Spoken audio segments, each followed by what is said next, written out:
Deputy CM Keshav Prasad Maurya ji हमारे साथ बातचीत के लिए मौजूद हैं। कुंभ का समापन हो चुका है, लेकिन कुंभ को लेकर राजनीति शुरू हो गई है।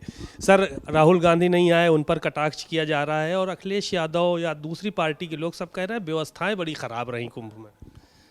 देखिए, सबसे बड़ा विषय ये है कि जो श्री राहुल गांधी जी का आपने नाम लिया, उनके बारे में कांग्रेस घूम घूम करके देश भर में प्रमाण पत्र देती थी कि एक जनेऊधारी पंडित है।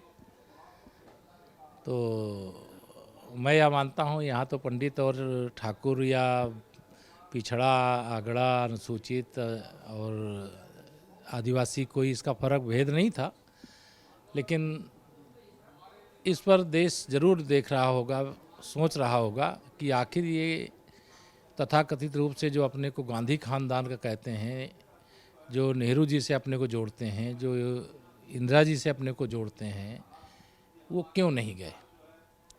तो या तो जवाब वही देंगे, लेकिन उनके नहीं आने से कोई फर्क नहीं पड़ा है। ऐतिहासिक संख्या में महाकुंभ में लोगों ने आस्था की डुबकी लगाई और स्वतंत्र भारत के इतिहास का सबसे सफल महाकुंभ 2025 का रहा है।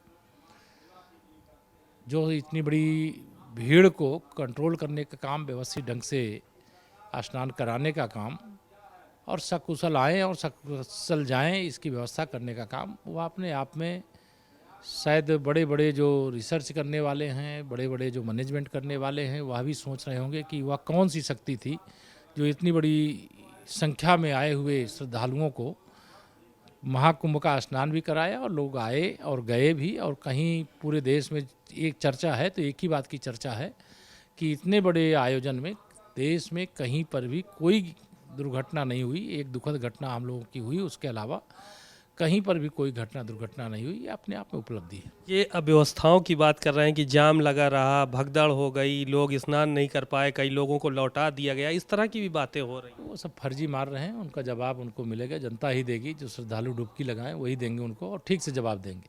चलिए, धन्यवाद। आपने केशव प्रसाद मौर्य जी को सुना, कहा कि इसका जवाब जनता ही उनको देगी। कैमरामैन मेहदी हसन के साथ सीमा नकवी, भारत समाचार, लखनऊ।